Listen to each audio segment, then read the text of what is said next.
आपल्यापैकी अनेक जण काम करत आपलं शिक्षण पूर्ण करायचा प्रयत्न करतात. मीही असाच एक पार्ट टाइम काम करत होतो. दिवसभर कॉलेज करून रात्री शेजारच्या काकांची रिक्षा चालवायचो.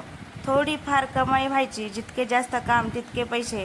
त्यामुळे कामातून वेळेचं भान राहत नसे. अभ्यासाचं साहित्य जाताना रिक्षामध्येच ठेवायचं, म्हणजे कस्टमर येईपर्यंत थोडा अभ्यास. ऑगस्ट 2015 शुक्रवार. त्या दिवशी सकाळपासून जोराचा पाऊस सुरू होता. शेवटी पावसाळ्याचे दिवस. माझा नेहमीसारखा सायकलवरून कॉलेजचा प्रवास सुरू झाला. धो धो पाऊस असा काही बरसत होता, जणू पावसाळ्याचा सगळा स्टॉक आजच पूर्ण करणार आहे. आणि भरीत भर म्हणून त्यात 4 वेळा सायकलची चेन पडली. पोहोचायला चांगलाच वेळ झाला.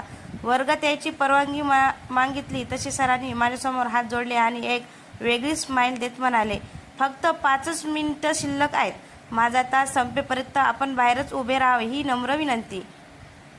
त्यांचं बोलणं ऐकून खूप बेकार वाटलं, पण नायला सरांनी शाळेतून जोडा आणला होता. तास संपला आणि आता आत गेलो तर पुन्हा गर्लफ्रेंड बरोबर थोडा वाद झाला, कारण तिला कॉल करून रात्री 12 वाजता बर्थडे विश केले नाही. कट्ट्यावर गेलो तर मित्रासोबत पण वाद, कारण कोल्हापूर शहरापासून 68 किलोमीटर अंतरावरचा बरकी धबधबा पाहायला जायचा बेत मीच ठरवला आणि आज नेमकं मीच उशिरा आलो. कदाचित यामुळे लहानपणापासून मला सर्व विसरभोळा म्हणतात. माफी मागून काहीच उपयोग झाला नाही. कुत्र्याचा शेपूट वाकडी ती वाकडीच, जित्याची खोड मेल्याशिवाय जाणार नाही, यासारख्या म्हणीचा वर्षाव झाला. तसा मी तिथून बाहेर पडलो. पाऊस सुरू